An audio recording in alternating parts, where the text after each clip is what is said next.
So I want us to examine a few photographs and a few quotes. And again, this is just an opening of the door. I don't pretend to have a comprehensive presentation of this movement, but I want people to do their own research and investigation upon this. Here's a photograph from 1990. Schneerson and Netanyahu. You can see the movement of this person and this messianic figure, if you like, and his influence upon Netanyahu. He's saying, the Messiah still hasn't come. What are you doing? What are you doing? And Netanyahu's saying, we're doing. Okay, so there's just a suggestion right there that that at the top of this apex are not only a rabbinical force, but people perhaps that have a claim to be of the seed line of David, as Christ was. And so what we have oftentimes, if you go and research Chabad Leibovitz, you're going to find a lot of connections to, as Peter Dale Scott would say, organized crime, the organized criminal aspect of the deep state, money laundering, drug and human trafficking, war making, etc.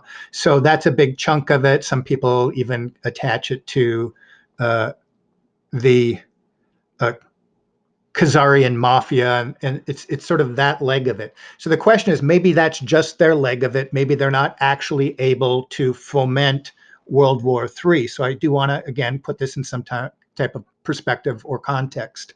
But here's a couple photographs, and we're going to see between the two figures, I guess the conflict of the week is Russia and the United States. Again, maybe that will go away next week, or maybe that is the ultimate pinning of the events coming together around Jerusalem, to foment World War III. We'll see. But you see, with both Putin and Trump, we see that it appears in many of the photographs like both these leaders are somewhere between comfortable and very scared of these people, if body language says anything. Putin right there looks like he'd probably rather be someplace else, or maybe he is in his element, but there's endless pictures of both leaders with this particular group. Bending an ear. Yeah. I don't know about what Putin's body language or facial expression. I don't think any of them look like they want to be there, but there you go. One could kind of get a sense that it wouldn't be unreasonable to think that both Putin and Trump are taking their marching orders from either this group or sees this group as representatives from another group. And here we see the United States president's son-in-law.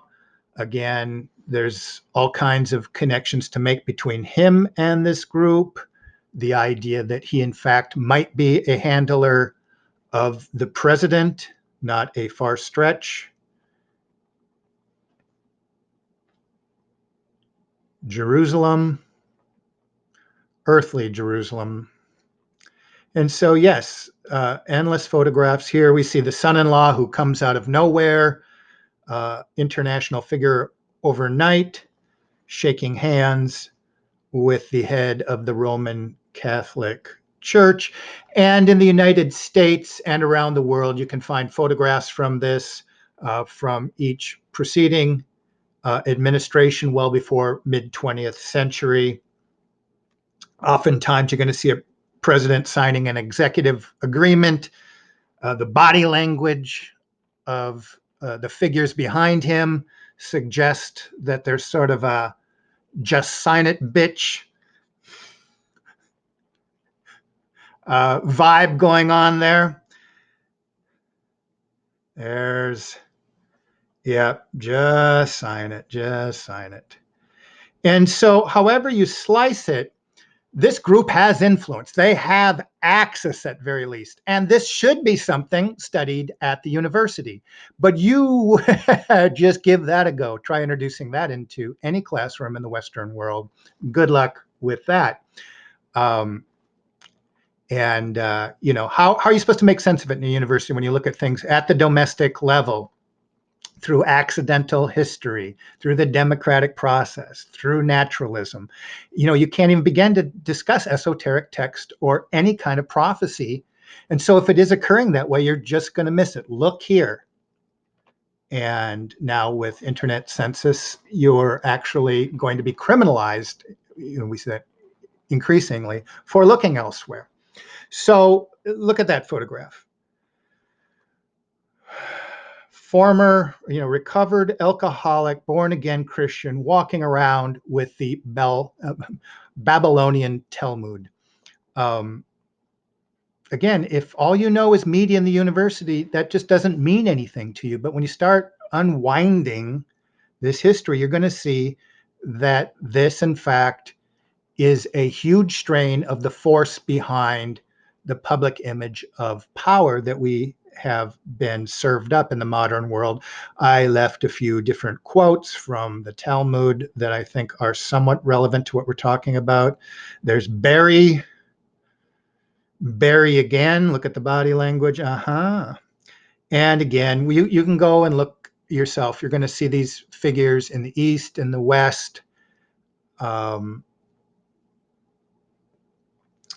And the question then is, what do we make of these? What kind of explanatory weight do we give as a dependent variable on thinking about events unfolding in the world today, or as relative influence upon the workings of the Venetian oligarchy and events worked out in the world today? And of particular concern is this idea that the events, almost cartoonish events between the United States and Russia, are part of stagecraft that will create this conflict, waiting for the false flag, and that, the alliances between China and whomever else that instigate another world war.